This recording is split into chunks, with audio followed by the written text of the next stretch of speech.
I was replying like, already you are kafir and you are going to hell anyway. So if what you die or you die naturally or you commit suicide, that nothing bothers me unless you accept Islam. That is how I replied to them, because it is told in the Quran that unless your parents are not Muslims, you don't have to obey them. నమస్తే, నేను మీ భోగేశ్వర్. నిజం today ఛానల్కు స్వాగతం. Love జిహాద్, ఇప్పటికే ఈ పదం చాలా ప్రాచుర్యంలోనికి వచ్చింది. ప్రేమ పేరుతో హిందూ అమ్మాయిలను ట్రాప్ చేయడం, పెళ్లి పేరుతో మతం మార్చడం, ఆ తర్వాత వారిని ఉగ్రవాద శిక్షణలకు పంపడం, శిక్షణ పూర్తయ్యాక దేశంపైకి యుద్ధానికి పురుగొల్పడం. ఈ టాపిక్ ఇప్పుడు దేశవ్యాప్తంగా చర్చనీయాంశం అవుతోంది. లవ్ జిహాద్ అనే ఈ భారీ కుట్ర నేపథ్యంగా తీసిన ది కేరళ స్టోరీ సినిమా దేశవ్యాప్తంగా సంచలనం సృష్టిస్తోంది. ఈ సినిమాలో శాలిని ఉన్నికృష్ణన్ అనే హిందూ అమ్మాయి జీవితాన్ని ప్రధానంగా చూపించారు. అయితే ఇప్పటికే చాలా మంది సెక్యులరిజం మత్తులో పడి వాస్తవాలను నమ్మే పరిస్థితిలో లేరు. అలాంటి వారి కోసం, ముఖ్యంగా హిందూ ఆడపిల్ల తల్లిదండ్రుల కోసమే ఈ వీడియో. శాలిని ఉన్నికృష్ణన్ మాత్రమే కాదు, లవ్ జిహాద్ ట్రాప్లోపు చిక్కుకుని అతి కష్టంగా బయటపడిన మరికొందరు హిందూ అమ్మాయిల ఉదంతాలు ఇప్పుడు బయటపడుతున్నాయి. ఇప్పుడు మనం చూడబోతున్న కేరళకు చెందిన హిందూ యువతి జీవితానికి సంబంధించినది. ఇస్లాంలోకి వెళ్ళి తిరిగి వచ్చిన అనఘ తన అనుభవాలను పలు టీవీ ఛానల్లో పంచుకుంటున్నారు. Namaste. My name is Anagha. I am coming from Thrissur, Irinyalakuda. I am born and brought up in a Brahmin family. అనగా కేరళలోని ఒక బ్రాహ్మణ కుటుంబంలో జన్మించారు. ఫిజియోథెరపీ వంటి ఉన్నత చదువులు చదువుకుని మాయమాటలకు గురై ఇస్లాంలోనికి మారింది. అందుకు కారణం ఏమిటో తెలుసా? తనకు ఆధ్యాత్మిక విలువలు తెలియకపోవడం, హిందూ సంస్కృతి సాంప్రదాయాలు గొప్పతనాన్ని గుర్తించకపోవడం, నిత్యం దేశంలో జరుగుతున్న విపత్కర పరిణామాలను పట్టించుకోకపోవడం. ఆమె చెప్తున్న విషయాలు ప్రతి హిందూ అమ్మాయి తల్లిదండ్రులకు కూడా చాలా చాలా అవసరం. ఈ విషయాలు జాగ్రత్తగా గమనిస్తే హిందూ అమ్మాయిలను ప్రేమ పేరుతో టార్గెట్ చేసే విధానం ఏంటో స్పష్టంగా అర్థమవుతుంది. During my college days, that is, I went to college to Ernakulam. So there I stayed in a hostel. During the casual conversations in this hostel room, my Muslim friends, they asked many questions about the customs and rituals that I was following at that time. They asked so many questions on my religion and all. But as I was not getting any proper guidance on dharmic study, I couldn't answer any of them and I kept silent. ఎర్నాకులంలోని కాలేజీలో చదివేటప్పుడు హాస్టల్లో తోటి ముస్లిం స్నేహితులు ఆమెను హిందూ సంప్రదాయాల గురించి అదే పనిగా ప్రశ్నించేవారు. కానీ తాను పుట్టిన మతానికి సంబంధించిన సాంప్రదాయాల పట్ల ఏమాత్రం అవగాహన లేకపోవడంతో వాళ్ళు వేసే ప్రశ్నలకు సమాధానం చెప్పలేకపోయేది. సమాధానాల కోసం సోషల్ మీడియాలో వెతికేదట. అక్కడ కూడా సరైన సమాధానం దొరకపోవడంతో తన ముస్లిం స్నేహితుల ప్రభావానికి లోనే క్రమంగా ఇస్లాంలోనికి మారిపోయింది. చివరికి పరిస్థితి ఎంతగా వచ్చిందంటే, తనను కని పెంచిన తల్లిదండ్రులను కాఫీర్లంటూ దూషించి వారు చనిపోయినా వచ్చే నష్టమేమీ లేదు అని మొహం మీదనే చెప్పేంత దారుణ స్థితికి వచ్చింది ఆమె మానసిక స్థితి. ఇస్లాంలోకి మారిన తర్వాత తన జీవితంలో ఎదుర్కొంటున్న పరిస్థితులు ఏమిటి, ఎలా బయటపడింది అనేవి ఆమె మాటల్లోనే విందాం. Namaste. My name is Anagha. I am coming from Thrissur, Irinyalakuda. I am born and brought up in a Brahmin family. I have my father, mother and two sisters in my home, and I am a physiotherapist. I was practicing Islam and I was in the verge of conversion. I must say that the ignorance about my dharma and our nation's real history and unawareness of current affairs led me to the Islamic study. During my college days, that is, I went to college to Ernakulam. So there I stayed in a hostel. During the casual conversations in this hostel room, my Muslim friends, they asked many questions about the customs and rituals that I was following at that time. They asked so many questions on my religion and all. But as I was not getting any proper guidance on dharmic study, I couldn't answer any of them and I kept silent.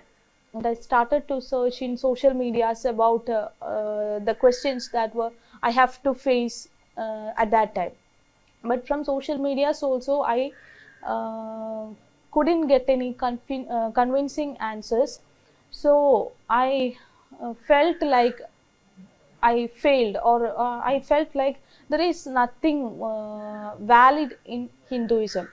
At this time, I started asking doubts, or I asked questions on Islam, and my friends who were getting Islamic education since childhood onwards, they were able to answer all my questions. I started criticizing it, and but I couldn't answer any of them. I just heard it and kept silent.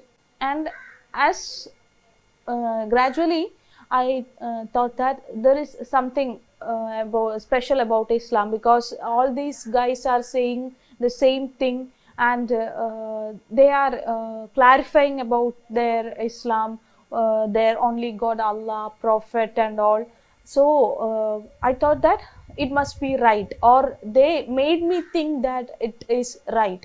They showed me videos of Imam Akbar, Zakir Naik, and all, and my Islamic studies were going deeply. And as soon as I was convinced with this Islam, they told me about how a woman should dress, or how she should behave in front of the society. They told me how I should dress and all, and they always said that a woman should not be exposed before other gents other than her husband. So you should cover all your body, otherwise Allah will put you in hell. And there is a question that in that film, that Muslim friend asked the Shalini Unnikrishnan, the main character. She is asking whether you have seen any of the hijab weared girl getting raped. That was also that question was also faced by me. Or living like a Muslim woman, I will be put into hell. And they explained about the hell punishments, and I was so afraid that time that I want to convert as fast as soon as possible, because I started praying to Allah only. After my studies, I went to Kozhikode for my job, and there also I got a positive atmosphere for my Islamic studies, and most of my patients were supportive for my Islamic studies, and they gave me musalla, that is the mat for doing namas, and that dress for doing namas and all. And they assured me any services or any help they can do for my conversion, to stay after conversion, or to for going abroad. Or even some of them came with marriage proposals. They told that if you want to face the crisis after conversion, you need a company, so it's better to get married. They told my 5 to 6 years of Islamic study, I had become a complete anti-Hindu. I was against Hindu gods, Hindu organizations. Even I was against our Prime Minister Narendra Modi ji, because it was fed in my brain that Narendra Modi ji is going to make this a Hindu nation, and Muslims can't survive here in peace. And 2020, I decided to legally convert. All time they were crying, saying that please don't go. If you go, we will commit suicide. I was replying like, already you are kafirs and you are going to hell anyway.